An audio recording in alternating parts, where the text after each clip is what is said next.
want to make it clear, this video is about changing your mindset and your perspective so that finding your meaning is easier and be enjoyable for you long term and actually fulfills you, instead of living in a life where you're always self-judging because you haven't figured out exactly what you want yet. Having purpose isn't actually a super rigid thing. My purposes isn't something that I know will change anytime soon because they are rooted to the core belief of who I am as a person. And my first point, this is where it's important to understand the difference between inspiration and grafting. When you scroll, for a while I thought scrolling was just rest. Scrolling would be my downtime. Because grafting means you basically just weld something onto yourself. You see something and you like it. So you say, I'm gonna make that me. I need to be that because people like that. I like that, so it must be right. Then we try to weld it to ourselves, but it's ugly. I'll see stuff on social media with people in happy relationships. Not me. I'm not even in a relationship, just confirming. But it's something where seeing that kind of stuff makes me naturally think that I need that to be happy. That I need to graft that aspect of somebody else's life because they're enjoying it. That's something I want already, intrinsically, within the core of my being. But because of that, and grafting those beliefs and ideas that I need to have certain things to have that emotion that the real causes me, it's just a very disappointing existence that I wouldn't wish upon my worst enemy. But we all live in that reality. And the alternative is inspiration. And that means you see something and you love what they do. But you don't wish to be them. You don't wish to have the praise that they receive. You don't wish to become them. You just wish to try it out. Right? You say, oh, that's really cool. Michael Jordan has a perfect example of this. He once told a reporter that he learned how to dunk by watching his older brother. He would watch his older brother do it. He would try it, and he would fail. And he did this over and over, until eventually he was able to dunk and he made it his own, because he had to do things specific to his body type. He had to do things his own sort of way. And if he tried to be his older brother and say, I want to be just like him, then eventually he would have led to that maturing thought, understanding that he can't be someone else but only himself. And eventually Michael Jordan learned how to dunk, not by copying his older brother perfectly, but by imitating it and being inspired by it and loving what his older brother was doing, thinking it was awesome.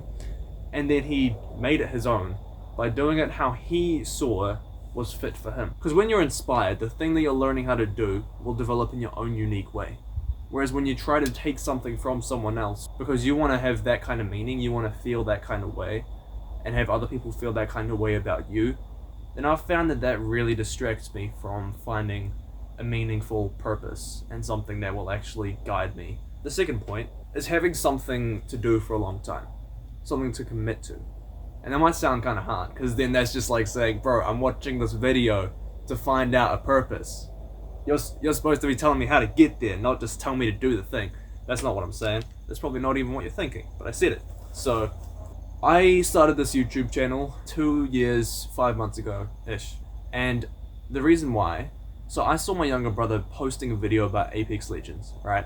And I thought, I don't want to post game videos, but I know if I'm going to post, I just need to start somewhere.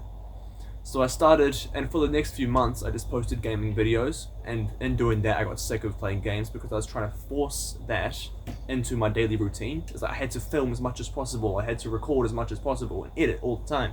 And doing that, it was a good stage of my life simply because it taught me I was committing too much to something, hoping that I would have the outcome that I saw other people have.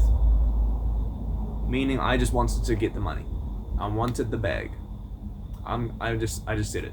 Because I want to zoom out of just having a certain career to have as your purpose, right? Or having a certain mission that you go on and you help out millions and millions of people and they'll go, thank you so much, here's $1 billion, millions of dollars, and go live happy in your supercars. That would honestly suck. I used to think that would be cool. That would be really bad for my mind because you can kind of walk through the steps. Doing that would build a superiority complex in me. It naturally does. We all think that we do something better than other people. And then oftentimes we misinterpret that and think that we are better than the other person, period. But that's never been true. Nobody has ever been better than anyone else. Sure, some people might have different types of skills that are harder to get and are more valuable, but that doesn't make them more valuable as a human. The dirt you go under at the end of your life is still the same. So what does that matter? And honestly, I used to hate that thought, but it's been really freeing. And I know that might have seemed a bit like a tangent. The reason I wanted YouTube to succeed so much at first is because I was afraid of working. I believed all the stuff that I'd seen online about it being a terrible thing that I can't enjoy. I just gotta let the dog in, actually, real quick. Gotta let the dog out. Come on. I'm just sitting out here talking, dog. Fill up a chair. All you. But doing that and having that kind of comparison of having heaps of money and having these fast-paced edits and cuts, I wanted that lifestyle. And it was honestly quite sad because I wanted meaning. I wanted purpose. I was looking for it in something that I knew was meaningless. People also try to find their purpose in relationships and other people. And I have seen all the friends I've had basically make that mistake. And I'm sorry if you have put yourself in that position or you are in that position. Wah, wah. Nah, my bad. But I think it's really important that we understand why we're doing certain things. And I didn't have a clear why that I knew was actually healthy at the start of making the YouTube channel, because I knew that I had to have something to start with. And that's why it's so important to not think you have to be perfect as you try to find this purpose. If I thought I had to be perfect, I did think I had to be perfect, honestly. I thought I had to do everything great. That's why I had so much emotional insecurity. But this is all very much important to what I'm trying to say. If you just scroll a lot, then it might be difficult for you to put down the phone. Well, the first question you should ask is, what would compel me enough to make me want to put down the phone? What else better is there to do? Because for a lot of people, the alternative is just sit with your thoughts. And that is scary at first. I can now do something where I look at my phone and go, I really don't want to scroll. I know it's just going to suck me in and I have better things to do. So what better things do you have to do? And if you want to get away from your addictions and stuff towards finding things that are meaningful along the mission, then just go slow. I have these addictive banana chips in the kitchen, right? They have a little bit of sugar in them. So because I knew that as soon as I had one, I wanted way more, I would just make sure I didn't have any. Whenever I'd want to, I would use that as an opportunity to say, I want to go eat the banana chip. This is the perfect opportunity to show myself that I can break this temptation, and I just don't give in to temptation. And in that way, it's little starts, it's little things of temptation and giving into that, then that works its way up into the deeper part of the root of being addicted to scrolling and other addictions. And it becomes easier if you say no to other things to say no to the big things that overarchingly ruin your life. The third point is I pray and I read the Bible, and that is the thing that guides me the most. And whether you believe in God or not, you can just take and leave certain bits, but please do listen. This is the most important part for finding meaning in my life personally, right? So I've always been Christian, but through praying, I've found that also really helps me see what I value most. Because I'll ask God and I'll pray for certain things, and when I decide to ask God for things in my own personal life, I can't hide in my own heart why I want that. And I see myself for who I am. And I'm not going to tell you to pray just so that you can understand your brain better, because to me it is more of a personal thing with me and God, praying in that kind of way. But getting that quiet time to understand my thoughts and get in my own mind. And regardless of whether you believe in God or not, everyone believes something. So if you believe that you aren't doing enough with your life, if you think you aren't loved, if you believe nothing blew up and now we're here, then that's up to you. But whether you decide to actively search within yourself what matters to you and see the intention behind why you want certain things, then that is a remarkable way to find out what you want. And that would be something that you would want to do for the next decade at least. And if it turns out that it's not something you want to do forever, don't do it forever. You found out something you don't like. And that just made it so much easier for you to find some purpose and do something that you love. And this next point is something more personal. I'm going to be honest, if you are here in this video, you probably struggle with this a lot. And this lesson right here is probably the most important thing you'll hear in this video. So I've always felt the need to justify my actions, right? Just last week, I was sick. And Sundays are a day I usually rest, and I go to church, and I don't make videos.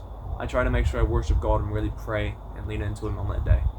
and I decided I was going to play Minecraft and just wear my pajamas all day. So of course I did have that set aside time with God, but for about 7-8 hours I just played Minecraft. And even then, later on in the day, my stepmom did make a little teasing jab at me, and even then, within myself, I noticed a bit of judgment, like, oh, I shouldn't be doing this isn't productive, I'm not building into the purpose I believe I have. But she has made it clear to me time and time again, when I've tried to justify myself, that you don't need to justify yourself for every decision. Because my stepmom taught me this, that she was taught by her mum, and it's a very simple thing that everybody seems to forget nowadays. We are human beings, not human doings. And it sounds cringe to some of you because you're lame, but a lot of the time, I've found it's actually better for you to just be. Because a big part of me wants to always be working towards what I believe God has for me, my purpose. And it's something where I've always had to learn and really write it on my heart as I've prayed into this. I need to rest sometimes. When I rest, I should allow myself to just sit outside for hours on end and journal or watch a YouTuber do something stupid. But with time, the things that I do to rest have become much more natural. I'll usually just take a slower approach to the day. I just won't go for an intense run. And I can't say that this feeling that you have to do things that other people validate of you will go away. There'll be times when people judge you, but adults are allowed to have their own opinions. People are allowed to have their own opinions. But to you, none of them matter as much as yours. Only you can decide what you do with your life, right? So the fifth point is to treat people well. Your parents won't be around forever. And it's beautiful you get them at all. One day you won't be around your siblings. And it's beautiful that you get this season because they will only be at this point of their life, this point of maturity in the way they act and feel once. And you get to be around for it. And a lot of people tend to complain like, oh, my kid isn't learning their ABCs in time. They're not learning this math at the correct rate. This is the only season you have with your loved ones. And soon the season will blow by. So if you do want a bit of a clarity that you can explain in a couple sentences to somebody or to yourself as to what I mean by all this, is your purpose shouldn't just be one thing. Finding your purpose shouldn't be an answer that you instantly click and you have it. I think finding my purpose was the most beautiful thing simply because I'd just be cooped up in my room trying to find this purpose, not realizing that I could just take a moment to look at my own thoughts, see how I interact with other people, see why I think the way I do and if it's true, adopt different ways of thinking from other people, not trying to be like them but trying to be more like somebody I've envisioned as a good man and allowing that to change over time. And as you can tell, only 2 weeks ago I turned 19. If you're looking for something to make you happy, you just gotta look within yourself and see why you aren't happy. You just gotta get rid of that dam that's holding back all the water. Because in that case, there would be something in you that needs to be opened up and understood. So I hope this helped a little bit. And if I was too vague, just comment. I hope you comment heaps so this video gets more views. And if you're subscribed, I love you.